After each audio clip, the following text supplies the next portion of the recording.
Everyone, welcome back to my YouTube channel. Bigg Boss ಅವರು ಒಂದು promo update ಮಾಡಿದ್ದಾರೆ. ಆ ಪ್ರೋಮೋದಲ್ಲಿ ಈ ವಾರದ ಕಳಪೆ ಯಾರು ಅಂತ ಮತ್ತೆ ಅದನ್ನ ಯಾರು ಡಿಸೈಡ್ ಮಾಡಬೇಕು ಅನ್ನೋದನ್ನ ಕೂಡ ಅಲ್ಲಿ ತೋರಿಸಿದ್ದಾರೆ. ನೋಡೋಣ ಈ ವಾರದ ಕಳಪೆ ಯಾರು ಮತ್ತೆ ಯಾರು ಅದನ್ನ ಡಿಸೈಡ್ ಮಾಡಿದ್ದಾರೆ ಅನ್ನೋದನ್ನ ಕೂಡ ನಾವು ನೋಡೋಣ ಬನ್ನಿ ಈ ವಿಡಿಯೋದಲ್ಲಿ. ನಿಮ್ಗೆಲ್ಲರಿಗೂ ಗೊತ್ತಿರೋ ಹಾಗೆ ಪ್ರತಿ ವಾರನೂ ಒಬ್ಬ ಕಳಪೆ ಪ್ರದರ್ಶನ ನೀಡಿದಂತಹ ಒಬ್ಬ ಸ್ಪರ್ಧಿಯನ್ನು ಸೆಲೆಕ್ಟ್ ಮಾಡಿ ಅವ್ರನ್ನ ಜೈಲಿಗೆ ಕಳಿಸುವಂಥದ್ದು ಬಿಗ್ ಬಾಸ್ನ ಪದ್ಧತಿ ಆಗಿತ್ತು. ಆದರೆ ಕಳೆದ ವಾರ ಯಾರಿಗೂ ಕೂಡ ಕಳಪೆ ಪ್ರದರ್ಶನವನ್ನು ಕೊಟ್ಟಿರಲಿಲ್ಲ, ಜೈಲಿಗೆ ಯಾರನ್ನೂ ಕಳಿಸಿರಲಿಲ್ಲ. ಬಟ್ ಈ ವಾರದಿಂದ ಮತ್ತೆ ಅದು ಶುರುವಾಗಿದೆ.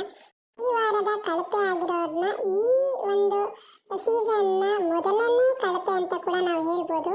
ಆ ಕಳಪೆ ಬೇರೆ ಯಾರೂ ಅಲ್ಲ, ನಮ್ಮ ಮಂಜು ಭಾಷಿಣಿ ಹಾಗೂ ರಾಶಿಕಾ ಶೆಟ್ಟಿ ಅವರು.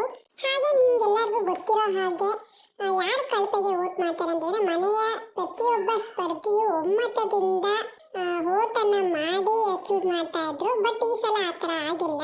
ಈ ವಾರದ ಕಳಪೆಯನ್ನ ಸೆಲೆಕ್ಟ್ ಮಾಡುವಂತಹ ಅಧಿಕಾರ ಕೇವಲ ಅಶ್ವಿನಿ ಗೌಡ ಅವರಿಗೆ ಮಾತ್ರ ಸಿಕ್ಕಿದೆ ಅಂತ ಅನಿಸ್ತಿದೆ. ಬಿಕಾಸ್ ಇಲ್ಲಿ ಅವರೊಬ್ಬರೇನೆ ಚೂಸ್ ಮಾಡುವಂಥದ್ದು. ಮೋಸ್ಟ್ಲಿ ಎಕ್ಸ್ಪೆಕ್ಟೆಡ್ ಅನ್ಎಕ್ಸ್ಪೆಕ್ಟೆಡ್ ಅನ್ನೋ ಥರ ಮೋಸ್ಟ್ಲಿ ಅವರೊಬ್ಬರಿಗೆ ಮಾತ್ರ ಅಧಿಕಾರ ಸಿಕ್ಕಿದೆ ಅಂತ ಅನ್ನಿಸ್ತಾ ಇದೆ. ಒಬ್ಬ ಸ್ಪರ್ಧಿನ ಕಳಪೆ ಅಂತ ಚೂಸ್ ಮಾಡಬೇಕು ಅಂತ ಅನ್ನೋದು ಅದಷ್ಟು ಈಸಿ ಕೆಲಸ ಅಲ್ಲ. ಅದಕ್ಕೆ ಸೂಕ್ತ ಕಾರಣವನ್ನು ಕೊಡಬೇಕಾಗಿರುತ್ತೆ. ಆದರೆ ಅಶ್ವಿನಿ ಗೌಡ ಅವರು ಏನು ಕಾರಣ ಕೊಟ್ಟರು ಅಂತಂದರೆ ಅವ್ರು ಎಲ್ಲೂ ಮಿಂಗಲ್ ಆಗಿಲ್ಲ, ಯಾರ ಜೊತೆಗೂ ಜಾಸ್ತಿ ಎಂಟರ್ಟೈನ್ ಮಾಡಿಲ್ಲ ಅನ್ನೋ ಒಂದು ರೀಸನ್ನ ಕೊಟ್ಟಿದ್ದಾರೆ. ಆ ಒಂದು ಕಾರಣನ ಕೇಳಿ ಮನೆಯಲ್ಲಿರೋ ಸ್ಪರ್ಧಿಗಳೆಲ್ಲ ತುಂಬಾ ಶಾಕ್ ಆಗ್ತಾರೆ.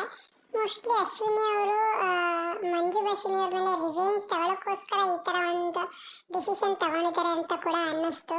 ಬಟ್ ಅದೆಷ್ಟು ಸರಿ ಅದೆಷ್ಟು ತಪ್ಪು ಅನ್ನೋದು ನೀವೇ ಕಮೆಂಟ್ ಬಾಕ್ಸಲ್ಲಿ ತಿಳಿಸಿ. ಹಾಗೆ ನಿಮ್ಮ ಪ್ರಕಾರ ಈ ಮನೆಯಲ್ಲಿ ಯಾರು ಕಳಪೆ ಪ್ರದರ್ಶನ ಮಾಡಿರುವ ಸ್ಪರ್ಧಿ ಅನ್ನೋದನ್ನ ಕೂಡ ನೀವು ಕಮೆಂಟ್ ಬಾಕ್ಸಲ್ಲಿ ತಿಳಿಸಿ. ಹಾಗೆ ಈ ವಿಡಿಯೋ ಇಷ್ಟ ಆಗಿದ್ರೆ ಲೈಕ್ ಮಾಡಿ, ಶೇರ್ ಮಾಡಿ ಮತ್ತು ನಮ್ಮ ಚಾನಲ್ನ ಸಬ್ಸ್ಕ್ರೈಬ್ ಮಾಡೋದು ಮರಿಬೇಡಿ.